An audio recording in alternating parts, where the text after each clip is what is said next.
저는 이제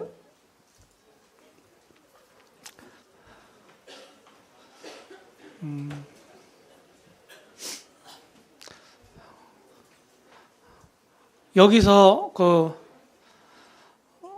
모임에서만 있었던 분 한번 손 들어보세요. 모임에서만 기성교회를 모른다, 다녀본 적이 없다 하는 분들.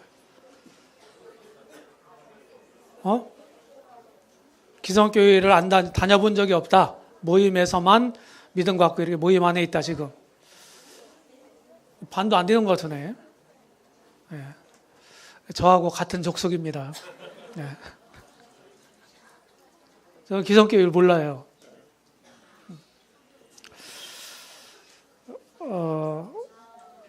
이제 모임에 대해서 이제 이 기독교계 안에서 이제 폄하하는 이런 얘기들이 있어요. 그렇죠? 인터넷이 발달하면서 이제 그런데 이제 우리를 잘 모르는 분들이 우리에 대해서 이제 그냥 자기들 생각을 막 적어서 올리고 어떤 것들은 뭐 이제 자료 같은 걸 인용해서 하기도 하는데 그 제가 이제 그런 거 때로는 읽어보기도 하는데 읽어보는데 정확하지 않아요. 우리에 대해서. 왜 그러냐? 그들에게 대해서 우리가 가려져 있기 때문입니다. 가려져 있어요. 우리가 믿는 바를 그들에게 자료를 제공한 적이 있나요? 기독교계에? 없어요. 설명해 본 적이 있나요? 없어요. 그러니까 우리가 확실하게 우리의 것을 알려주지 않으니까 그 사람들이 자기들 나름대로 판단해서 이렇게 하는 거예요. 이 시대는요, 그런 것도 필요하다고 생각해요. 우리가 이제 뭐 싫든 좋든 뭐 하여튼 한국이라고는 이 땅에 살고 있고 한국 기독교계 안에 있잖아요, 사실은요. 그죠? 그럼에도 불구하고 우리는 어떤 의미에서 고립되어 있어요. 뭐 이거 설명하면 또 구구해요. 근데 지금은 그런 시대는 아니다는 거예요. 옛날처럼 그냥 담을 높이 쳐놓고서. 왜 성이 만들어지고 담이 만들어진 줄 아세요? 왜? 누가 제일 먼저 성을 쌓나요? 가인이 쌓았어요, 가인이. 왜? 사람들이 두려워서. 그 본질은 뭐예요? 죄거든요, 죄. 죄가 방화벽을 쳤다는 거예요. 자신을 스스로 보호하기 위해서. 지금은 우리 신앙적으로 우리 스스로 방화벽을 만드는 건 좋은 것 같지는 않아요. 그렇게 될 게 아니에요. 우리가 변하지 않는 성경 말씀에 확실하게 우리 신앙을 세우고 흔들림 없이. 두 사람이면 어떻고 한 사람이면 어떻습니까? 그죠? 그렇게 확실하게 세워지고 그리고 떳떳하게 성경 말씀을 통해서 이걸 근거로 해서 내 신앙을 알리고 변증할 수 있으면 좋겠다 하는 생각입니다. 너희들이 누구야? 이거 뭘 믿는데? 근데 유구무원이요. 그런 질문을 받고서도. 그럼 되겠어요? 말하겠어요? 안 되겠어요? 자기 신앙을 변증할 수 있어야 돼요. 그러려면 확실히 알아야 돼요. 그래서 제가 이제 그런 생각을 가지고 저를 넘어서 제가 섬겼던 교회를 넘어서 지경을 넘어서 한국민 전체를 이제 생각하게 됐고 기 있을 때마다 제가 이런 정체성에 대한 우리 신앙의 아이덴티티라고 그러죠. 이거에 대한 얘기를 많이 해요. 기회 있을 때마다.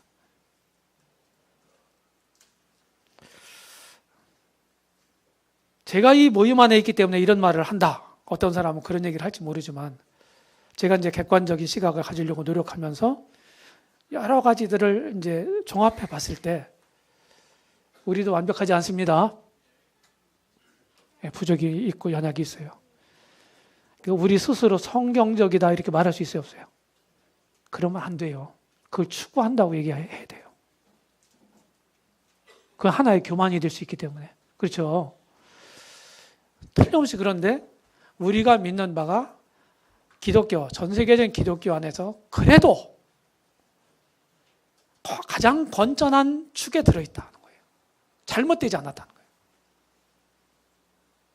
그러니까 이 정도면 우리는 주눅들지 않고 성경에 근거한 긍지를 가지고 주님을 섬길 수 있다. 저는 그렇게 확신하고 있는 사람입니다. 그러려면은 우리가 어떤 사람인지 먼저 알아야 되잖아요. 내가 먼저 나 자신을 알아야 다른 사람들 나를 얘기할 수 있고 내가 무슨 뭐 긍지를 갖든지 뭘 갖든지 하죠. 그렇죠?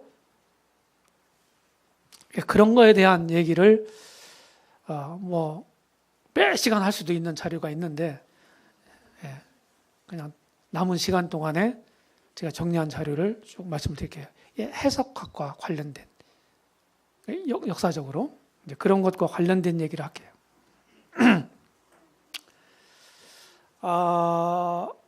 저는 이렇게 한마디를 표현하겠습니다. 우리 모임은 보수적인 개혁 노선에 있다.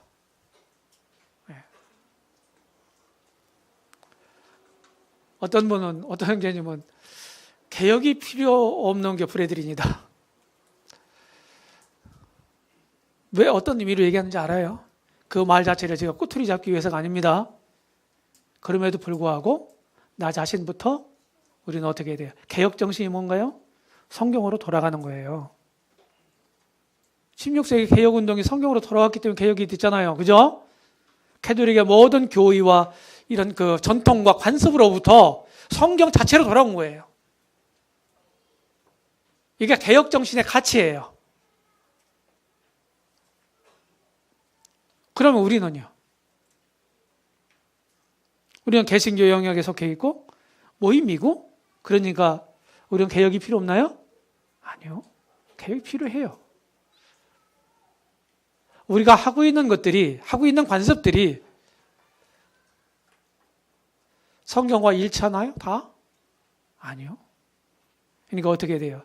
자꾸 성경으로 돌아와서 성경대로 하려고 하는 노력과 수고가 있어야 되는 거예요. 동의하십니까? 이게 안 되면 어떤 무리들처럼 잘못될 수 있어요. 그건 시간 문제예요. 그러니까 제가 이런 표현을 씁니다. 우리는 언제나 백투더 바이블 정신을 가져야 된다.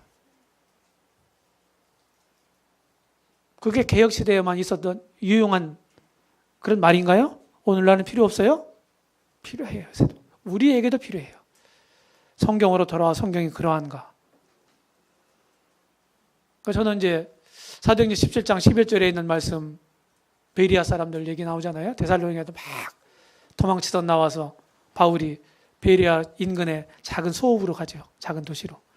거기서 말씀을 전했는데 데살로니가 사람들은 막 그냥 핍박하고 반대하고 해방하고 그랬는데 베리아 사람들은 준비된 영혼들이었어. 그 말씀을 잘 받잖아요. 잘 받고 어떻게 했어요? 성경이 그러한가 하여 날마다 상고했다고. 바울이 말이 성경과 일치하는지 성경으로 검증했다고 얘기잖아요. 이 정신이 필요한 거예요. 이 태도가 우리에게는. 동의하시나요? 굉장히 중요한 얘기예요. 우리 과거에 그렇게 해왔으니까 우리 선배들이 이렇게 했으니까 이렇게 가르쳤으니까 아닐 수도 있다. 그게 성경하고 안 맞을 수도 있다는 거예요. 그렇다고 해서 저희가 분란을 일으키려고 하는 게 아닙니다. 건전한 신앙으로 계속 가기 위해서 제가 이런 얘기 하는 거예요. 그 다음에 성경으로 돌아와서 성경이 진짜 그렇다고 하면 어떻게 돼요? 머리로만 알고 있어야 돼요? 아니요. 순종해야 돼요. 그래서 한국말로는 그냥 성경대로, 성경으로, 성경대로. according to the Bible. 제가 이런 표현을 써요. back to the Bible하고 according to the Bible 해야 된다.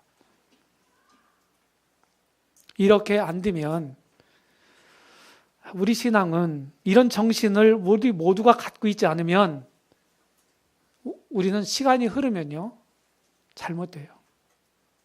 우리가 가지고 있는 역사가 그것을 증명하고 성경도 그걸 증명합니다. 아무리 건전한 정신을 가지고 건전한 가르침을 했어도요, 3대를 못 넘기더라 하는 거예요. 3대를 못 넘기더라. 정신 바짝 차려야 합니다. 여기 젊은이들, 믿음의 2세들이죠. 맞아요? 부모님이 성도님인 젊은이들은 손 들어보세요. 여기 버쩍 들어요. 이렇게 들지 말고. 그렇죠? 내리세요. 제 세대하고 여러분들 세대하고요, 이 진리에 대한 감이 다릅니다. 여러분들을 낮추려고 하는 게 아니에요. 좀 설명을 좀 들어봐요. 참고.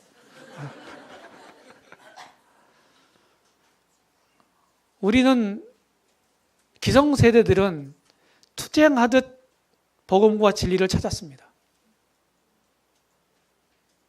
지금처럼 이렇게 좋은 이런 세미나가 어디 있어? 없었어요.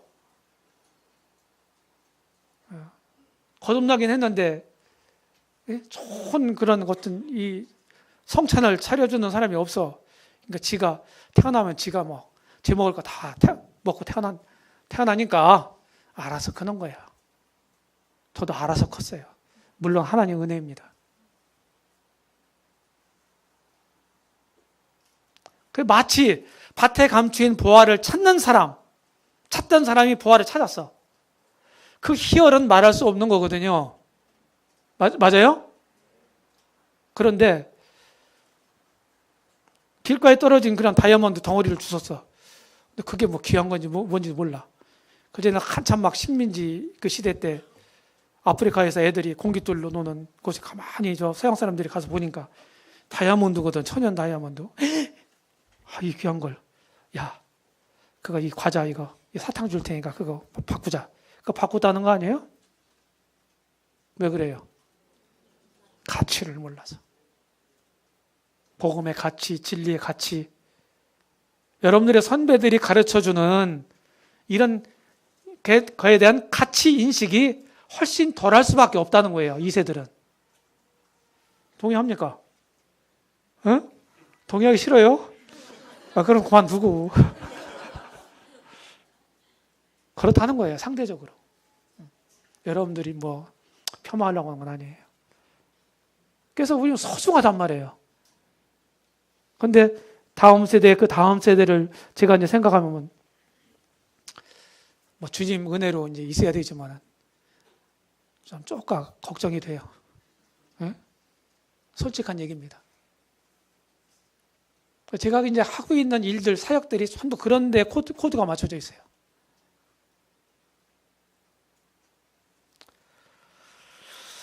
우리는 개혁주의의 가치를 따라, 개혁주의가 뭐예요? 성경으로 돌아온 거잖아요.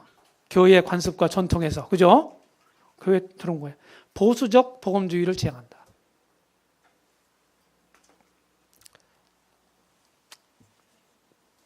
제가 바울 신학이라고 했습니다. 신학자를 별로 싫어하시는 분은 용서하시기 바랍니다. 용서 안 해주셔도 괜찮아요.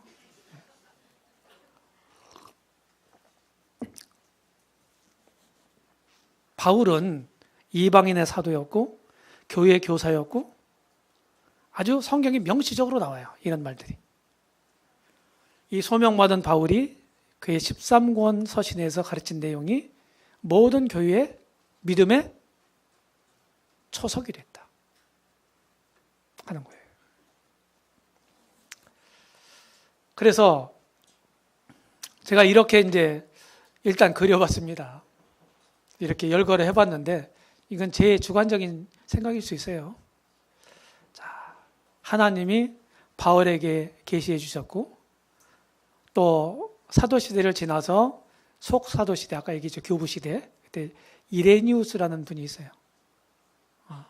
이분이 이제 총괄갱신신학, 총괄갱신이라고 하는 말을 썼는데 어려운 말이죠. 숙제로 던집니다. 여러분들에게.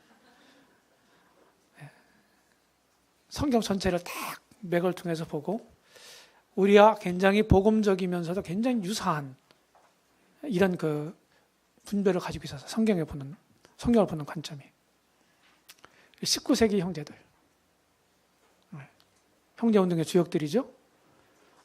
이들이 이제 이렇게 쭉 맥을 이어오고 있다. 이렇게 이제 보는 겁니다. 자, 바울의 역할은 사도의 체계적인 교육의 시발점은 중대한 구원사 사건 속에 들어있어요. 예루살렘에서 베드로가 유대인들에게 하늘문을 열었어요. 사도행전 2장에서. 가이사라에서 베드로가 어떤 사람이에요? 유대인의 사도라고 그러죠? 바울을 이방인의 사도라고 그러죠? 그렇죠? 예. 그래서 베드로가 이방인들에게 하늘문을 열었어요. 사도행 10장에 무슨 얘기 나와요? 고넬료 얘기. 그죠? 가이사라에서 고넬료에게 베드로를 고넬료가 초청을 해서 이제 복음을 듣잖아요. 그들이 구원 받잖아요. 이방인들이었어요. 그들은. 그런 다음에 이 비밀을 제시하고 널리 전파하는 일이 바울의 특수한 사명이었다. 최초의 이방 선교사였잖아요. 그죠? 이방 지역에 다니면서 선교했던. 복음의 일꾼이고 교회의 일꾼이었다 하는 거예요. 이제 바울. 자, 바울이 가르쳤던 아주 중요한 교리들을 제가 이렇게 8가지로 정리를 해봤습니다. 물론 이후에도 더 할 수가 있어요. 그런데 이런 것들. 그리스도에 대한 가르침. 복음에 대한 가르침. 예. 바울은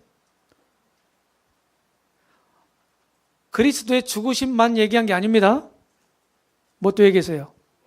부활까지 같이 얘기했습니다. 네. 그래서 그리스도를 하나의 사건이 아니라 한 번의 인격으로 봤다. 하나의 점이 없는 끝없는 선으로 봤다. 단순히 과거에 십자가에 죽고만 그런 분으로만이 아니라 부활해서 지금도 살아계시는 그런 분으로 묘사했습니다. 그 다음에 복음론. 네, 복음론 했죠. 그 다음에 율법론. 바울만큼 율법에 대해서 아주 명확하게 얘기한 사람이 없어요. 로마서 3장 20절에 보게 되면 율법은 뭐라고 그랬습니까? 죄를 깨닫게 한다고 그랬어요. 갈라디아서 3장 24절에 보게 되면 뭐라고 되어 있습니까? 그리스도께 인도하는 가정교사라고 표현했습니다. 모학선생, 예전 개혁성경에는. 그죠? 그 율법은 언제까지 존재한다고 그랬어요? 로마서 10장 4절에 보게 되면 그리스도는 율법의 마침이 되신다고 그랬죠. 그죠? 맞아요? 그리고 갈라디아서 여기 3장에 보게 되면 율법이 그리스도에게로 인도한다고 그랬어요. 율법의 목표가 뭐예요? 그리스도예요. 그러면서 여전히 동시에 율법의 마침이 되기도 해요. 그리스도는. 이제 이런 가르침을 바울이 했단 말이죠. 다른 신학 기자의 서신에서는 이런 것들을 자세히 얘기하고 있지 않습니다. 그 다음에 선민론에 대해서. 자, 선민이 우월한 민족이란 뜻은 아닙니다. 다만 하나님의 구원사의 과정에서 특별히 이방 세계를 위해서 특별히 하나님이 부르신 선택한 작은 민족이다. 이방 세계에 봉사하기 위해서 따로 구별한 그런 민족이다. 이것이 선민이라고 하는 의미예요. 그런데 유대인들은 선민이라고 해서 교만에 빠졌잖아요. 그렇죠? 이게 잘못된 거예요. 이방 세계에 봉사라고 따로 분리시켜 놓은 거예요, 하나님께. 근데 그런 건 제대로 안 하고 교만하고 이방인들을 상하리 개들로 취급하고 이렇게 잘못했던 거죠. 그럼에도 불구하고 사도 바울은 신약 시대에 특별히 그가 쓴 이 로마서에서 3장을 할애하면서 16장에서 3장을 할애하면서 이스라엘에 대한 하나님의 지상 선민에 대한 하나님의 그런 계획들을 지금 얘기하고 있어요. 9장, 10장, 11장에서. 똑똑한 거예요. 여기서 지금 부연 설명을 하면 언약주의자들은 이스라엘은 이제 없어졌다. 이스라엘의 국가적 미래는 없다. 교회가 과거 구약의 이스라엘로 대체됐다. 이렇게 보는 거거든요. 근데 바울은 그렇게 얘기하고 있지 않아요. 이스라엘이 미래가 있다고 본 거예요. 11장에서. 로마 11장에서. 이스라엘이 AD 70년에 멸망했잖아요. 그죠? 그러고서 형제운동이 일어날 때도 여전히 멸망한 지 1700년, 800년이 흘렀단 말이죠. 7, 800년이. 그렇죠? 그런데 형제들은 굳세게 성경이 말하는 대로 이스라엘이 미래가 있다고 얘기를 했어요. 그렇게 분별했어요. 다른 사람들은 아니라고 그런 거예요. 그게 무천년 소리고, 그 조금 더 다른 각도에서 본 게 후천년 소리예요. 그런데 형제들은 철석같이 이스라엘 미래가 있다고 그런 거예요. 그때는 별로 사람들이 그냥 대세가 아니었어요. 그게. 그런데 2차 세계대전이 끝난 다음에 1948년에 이스라엘이 독립하죠. 지금도 현존하죠. 그들이 미래가 있다 앞으로. 그들이 할 역할, 하나님이 주신 역할을 이제 최후적으로 감당할 시대가 온다. 그게 우리가 얘기하는 천년왕국이에요. 이런 선민론에 대한 거, 경륜론에 대한 거. 그래서 우리가 얘기하는 천년왕국 시대를 넘어서서 영원까지 바울은 바라보고 있습니다. 그 다음 칭의론. 이신칭의죠. 로마서가 그걸 말하고 있죠. 바울의 서신 중에서. 오직 믿음으로만 죄인이 의롭다움을 받는다고 하는 진리입니다. 명백하게 얘기해요. 명백하게. 그 다음에 교회론. 사도 바울만 그리스도의 몸된 교회에 대해서 말하고 있습니다. 다른 신약 기자들은 말하고 있지 않아요. 로마서, 고린도전서, 에베소서, 골로새서 여기에서. 우리가 몸된 교회, 지체 이런 얘기 많이 하잖아요. 19세기 우리 형제들이 이 사실을, 성경에 있는 사실들을 확실하게 발견을 하고 이런 교회의 모습, 이런 원리대로 모이기를 꾀했고 실제로 그런 교회를 현실 가운데서 이루고자 노력했어요. 우리도 그 노력이 지금도 계속되고 있고요. 그 다음에 종말론. 성경을 문자적으로 보니까 앞으로 무천년주의적 언약주의는요, 앞으로 일어날 일이 딱 하나만 남았어요. 뭐게요? 응? 그렇죠. 그리스도의 재림이에요. 쫙 재림하면 이제 끝난다는 거예요. 이제. 그러니까 영혼으로 들어가는 거예요. 그런데 바울은 이런 걸 자세하게 얘기합니다. 휴거 얘기한 사람도 바울이에요. 그런데 휴거 진리가 어떤 사람들처럼 다비가 만들어낸 교리다.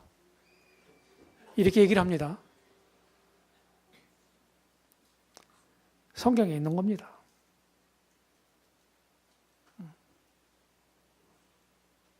성경에 있는 거예요. 다 성경을 근거로 했어요. 다비는요, 언어 박사입니다.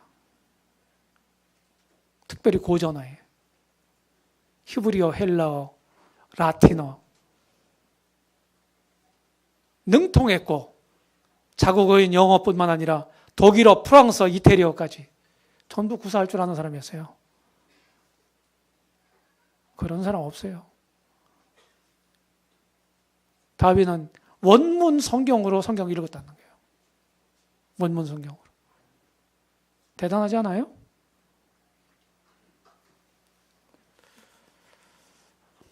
교회 휴거입니다.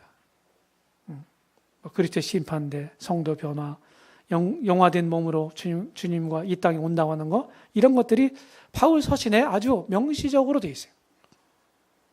이것이 소위 바울의 가르침이었다는 거예요. 바울의 가르침입니다. 이것이 사실은 모든 교회, 시대를 초월해서 이 땅에 세워진 모든 교회들의 아주 이 교리의 핵심이에요. 바울의 가르침이.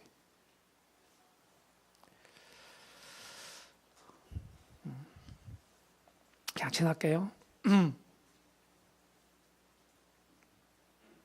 이제 문자주의란 말이 이제 성경에 있는데요. 예. 문자주의 효시가 누구냐? 에스라다. 제 영문 이름이 에스라입니다. 영어 이름이. 한국 형제들이 뭐 한국 이름만 가지면 충분한데, 또 어떤 사람은 뭐 폴이라고도 하고, 어떤 사람 제임스라고도 하고, 뭐 그러더라고요. 어떤 사람 존이라고도 하고.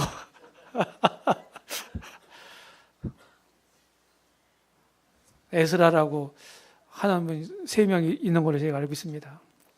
누구라고는 말하지 않겠습니다. 예, 이런 거고요. 이런 게 있었다. 성경 해석학을 공부하면 이제 이런 말들이 나와요. 자, 그 다음에 이제 우화주의란 말 아까 썼죠. 우화주의. 이거는 이제 사도시대 이후에 교부시대에 유대교의 구약을 유대교의 그러니까 이스라엘에게 주셨던 것이 구약이잖아요. 그리고 유대교에서 또 그걸 가지고 있잖아요. 구약 성경. 그죠? 그것을 이제 기독교 문헌화하려는 노력 속에서 영해하는 사람들이 더 큰 영향을 끼쳤습니다. 영해를 하는 사람들이 말빨이 더 셌던 거예요. 그러니까 주류 세력이 된 거예요. 무슨 얘기인지 아시죠? 역사는 아이러니합니다. 꼭 옳은 사람들이 주장이 다 받아들여지는 게 아니에요. 오늘날도 똑같습니다. 그래서 클레멘트라든지 오리겐이라든지 제이롬이라든지 어거스틴이라든지 이런 사람들이 알렉산드리아 학파인데, 예, 이런 사람들이 이제 사실은 소위 우화주의에 기여했던 분들이에요. 별로 안 좋은 겁니다. 예. 그리고 나름대로 이분들이 다 잘못된 거냐? 예. 다 잘못된 게 아니에요. 그러니까 우리는 뭐 아니면 도로 항상 생각하는 경향이 있어요. 뭘 볼 때. 한국 사회에서 특별히 더 그런 것 같아요. 예, 이거 아니에요. 이게 잘한 구석도 있고 잘못한 구석도 있는 거예요. 근데 이런 면에서 해석학적인 면에서 잘못된 영향을 끼쳤다는 거예요. 이분들이. 다른 업적도 있어요. 좋은 긍정적인 업적들도. 아셨죠? 그러니까 그냥 다 잘못됐다.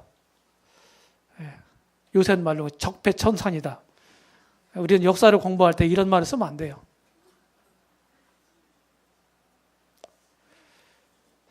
그 다음에 특징은 바로 이런 것들을 통해서 이렇게 쭉 왔는데, 나중에 중세 천년에 캐톨릭 시대 때 이 우화주의가 어떻게 했습니까? 지배했다고 하는 거예요. 해석학적인 면에서. 그 영해를 한 거예요. 영해를.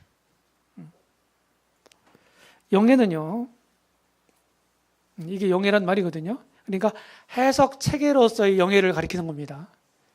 예, 해석 체계로서의 영해. 성경을 공부하다 보면 영적인 면들이 있잖아요. 예? 그 영적인 면을 이해하는 것, 그것도 영해라고 다 얘기할 수는 없어요. 그런 면들이 있어요. 존재해요. 해석 체계로서의 지금 우화주의를 얘기를 하는 거예요. 이제 이 해석적인 이제 문제점이 뭐냐면요. 어떤 원칙이 없이 해석자의 주관에 따라서 좌지우지 될 수 있는 가능성이 많다는 거예요. 무슨 얘기인지 알죠? 예? 주어진 본문이나 어떤 그 단락이나 그런 것들의 의미를 넘어서서 그 이면의 어떤 깊은 의미를 끄집어내기 위해서 자기 생각을 거기다 부과시키는 거예요. 아까도 실시간에 잠깐 얘기를 했는데 어떤 형제님하고, 해석이라는 게 뭡니까? 주어진 책이나 주어진 본문에서 원래 있는 의미를 캐내는 작업이죠. 동의하십니까? 이게 해석이에요. 그런데 영해는 뭐냐? 그 본문에다가 의미를 내가 가지고 들어가는 거예요. 다르죠? 그럼 어떤 의미도 만들어낼 수 있죠. 그죠? 그런 게 아니다는 거예요. 이런 것들이 거의 중세 천년을 지배했다는 거예요. 우리 교회 역사에 지금 쭉 더듬어 보는 거예요. 이런 면에서. 그래서 오화주의는 문자나 명백한 사실 아래에 그 구절의 진의가 따로 있다. 진짜 의미가 따로 있다. 이렇게 보는 견해입니다. 그런 게 아니에요. 유대인인데 필로라고 하는 사람이 이런 얘기를 했다는 게 문자적 의미는 성경의 몸이고 우화적 의미는 성경의 혼이다. 문자는 미숙한 사람들을 존재하고 우화는 성숙한 자들을 존재한다고 믿었다. 이렇게 한 거예요. 모든 것들이 뭐부터 출발해요? 생각으로부터 출발하는 거예요. 생각. 그래서 건강한 생각, 바른 생각, 이런 생각을 하는 사람은요, 그를 통해서 나타나는 어떤 결과들도 그렇게 나오게 돼 있어요. 왜? 선하신 하나님으로부터 나오는 게 다 선한 거예요. 하나님 지으신 모든 것이 다 선하다고 그랬잖아요.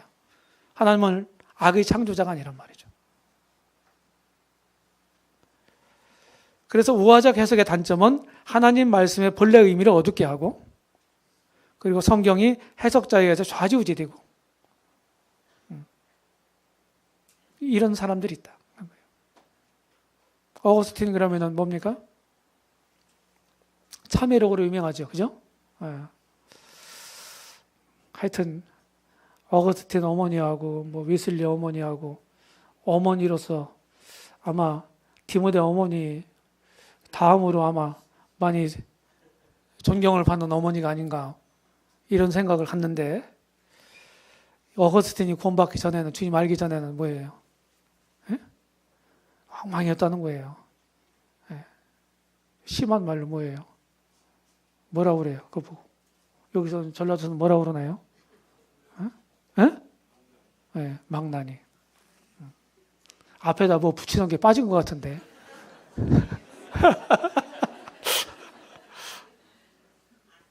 그리고서 주님 알고 나서 주님 점점 더 아니까 자기가 그냥 진짜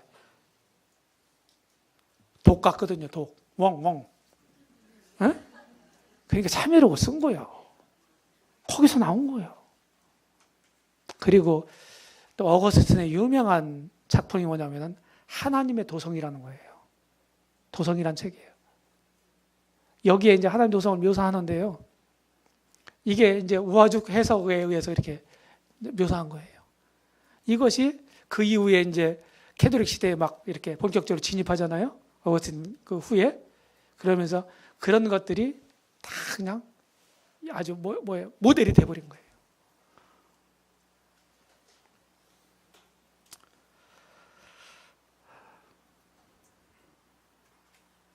그래서 존 월버드라고 하는 분이 있어요. 이분이 댈러스 신학교 총장을 오랫동안 역임했던 분입니다. 물론 지금은 이제 돌아가신 분이고요. 이분이 이제 이 책을 썼습니다. 한글로도 번역되었다가 지금 절판이 됐습니다. 한글로 번역된 건 성경의 예언이라고 되어 있습니다. 성경의 예언. 근데 지금은 아마 안 나오는 걸로 알고 있어요. 저는 있겠어요, 없겠어요? 여기에서 이걸 쓰신 이분이 구약의 메시아 왕국에 대한 예언을 영위하는 것은, 이 메시아 왕국은 뭘 가리키는 거예요? 우리식 표현으로 하면 천년왕국, 가시적 왕국, 앞으로 있을 도래할 그리스도의 왕국. 이 메시아 왕국에 대한 예언을 영위하는 것은 심각한 해석학적 오류다, 이 얘기를 했어요. 언약주의자들이 그렇게 영위를 하거든요. 앞으로 미래에 대해서. 그러니까 무천년이라는 게 없는 거예요. 영위하니까 실제로 없는 거예요. 무슨 얘기인지 아시죠? 네. 그래서 무천년주의는 두 가지가 있습니다. 세분하면 하나는 캐톨릭주의적 무천년주의가 있어요. 그 다음에 언약주의적 무천년주의가 있습니다. 왜 그럴까요?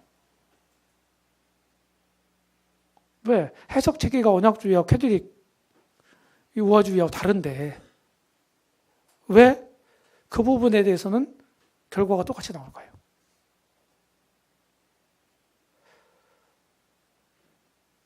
다른 해석 체계지만 그 부분에 대해서는 똑같이 영해하기 때문입니다.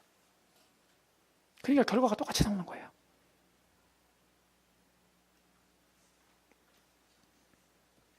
예, 캐톨릭주의가 있고 예, 중세 천년을 지배했던 거예요. 뭐 이렇게 어려운 말 쓰기는 했는데 나중에 자리로 드리겠습니다. 이 사람들은 캐톨릭은요 성경도 다르고 성경도 외경 포함했죠. 해석 다르고 해석도. 여기 성전이란 말은 집전자가 아닙니다. 무슨 전자예요? 젊은이들은 한자 잘 모르지. 예, 전할전자예요. 전할전자. 그동안 쭉 전해왔던 그 전통 있잖아요. 예, 그런 거 얘기하는 거예요. 그 다음에 인죄론도 달라요. 성인이라고 하는 거 있죠. 성인 추대식 같은 거 하잖아요. 그죠? 교황무호설을 주장합니다. 교황무호설. 이게 나중에 생긴 교리예요.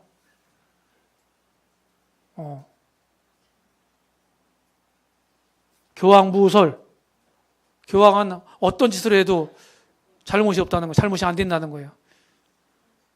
말이 됩니까? 그 다음에 성모무죄설. 자, 캐톨릭은 그리스도를 믿는 종교예요, 마리아를 믿는 종교예요? 답을 다 가르쳐 줘요. 그죠? 이런 문제 너무 쉬워.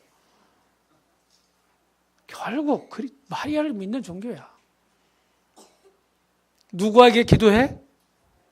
마리아에게. 왜? 직접 그리스도에게 기도하는 것보다 엄마 통해서 하면은 좀 들어줘. 그러면 잘 들어준다고 생각하는 거야. 제가 이제 캐톨릭 교도에 어떻게 이제 아는 분이 돌아가셔가지고 캐톨릭식으로 장례를 집전하는데 이렇게 가봤어요. 그들은 아주 장례팀이 있습니다. 그래서 와서 막 주문 외우듯이 외워요. 다 하는 그 절차가 다 있고 책으로 다 나와 있어요. 기도문도 다 나와 있어요. 그대로 읽고 주문 외우서 계속 외우고 1시간 반, 2시간씩 하는 것 같아요.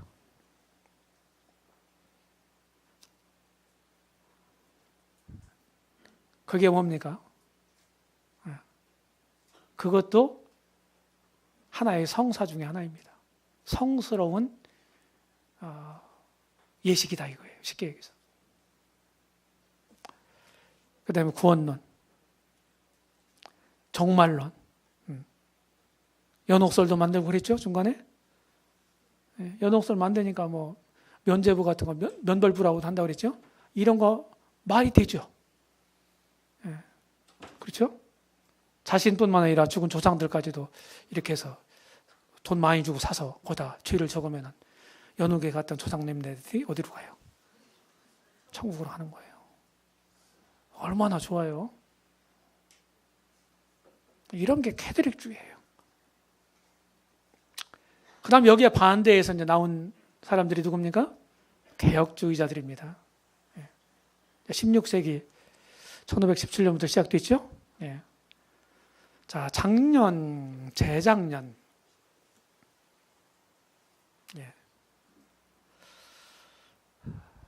1517년서부터 500년 되는 때가 언제예요? 2017년이죠? 작년, 재작년이 종교개혁 500주년 해였어요. 그죠? 숙제 하나 낼게요. 제가 이때 어디 있었겠습니까? 하늘에 있었겠습니까? 땅에 있었겠습니까? 네? 제가 바울의 경험을 했는지 물어보는 거예요. 아니면 국내에 있었겠습니까? 해외에 있었겠습니까? 이제 감을 딱 잡은 분들이 있을 거예요. 호주 시드니에 있었습니다. 1517년 10월 31일 날, 마지막 날이죠. 10월 달 마지막 날. 그때 독일의 비덴부르크 성당 정문에 95개 반박문을 붙였다는 거예요. 근데 종교 개혁일이라고 얘기를 하죠. 그죠?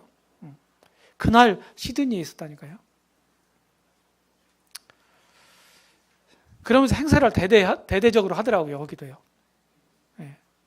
그래서 나중에 이제 얘기를 한 건데, 이 개혁주의 이제 진영에서 나중에 정리한 건데, 이 5개 강령이 있다고 그래요. 개혁주의 5대 강령 그럽니다. 자, 오직 은총으로만 하나님 은혜로 구원받는다. 동의하시나요? 오직 믿음으로만, 오직 그리스도를 믿음으로 받아들인다. 이해하면 이해하세요. 아니면 아니요 그래요. 오직 그리스도만, 오직 그리스도로 의롭게 된다. 오직 하나님께 영광을, 오직 하나님께 모든 업적과 구원의 영광을 돌려야 한다. 오직 성경으로, 오직 성경만이 하나님의 가르침이다. 그러면 개혁주의 5대 강령이라는 걸 다 여러분들이 예스했습니다. 동의했죠? 그럼 여러분들은 뭡니까? 개혁주의자예요. 아셨죠? 다른 사람 얘기처럼 듣지 마세요. 자, 제가 이제 결과 평가를 했습니다. 기여한 점이 뭐냐? 캐톨릭의 전통과 관습으로부터 성경으로 돌아왔다는 거예요. 이게 가장 큰 16세기 개혁운동의 기여한 점이에요. 그리고 한 가지 더 덧붙인다면 캐톨릭의 행위 구원론에서 성경의 이신층의 복음으로 회복이 됐다는 거예요. 이게 기독교 신앙의 근본이잖아요. 복음이. 맞죠? 맞아요? 맞아요. 뭐 이게 잘못되면 다 잘못되는 거지 뭐. 이게 이제 개혁운동의 가장 큰 기여한 점이다. 그런데 부족한 점이 뭐냐? 모든 운동들이 완벽하지 않습니다. 인간 사이에 완벽한 건 없어요. 아셨죠? 자, 개혁운동도 굉장한 기여를 하고 세계 역사의 물줄기를, 흐름을 바꿔놓는 획기적인 사건이었어요.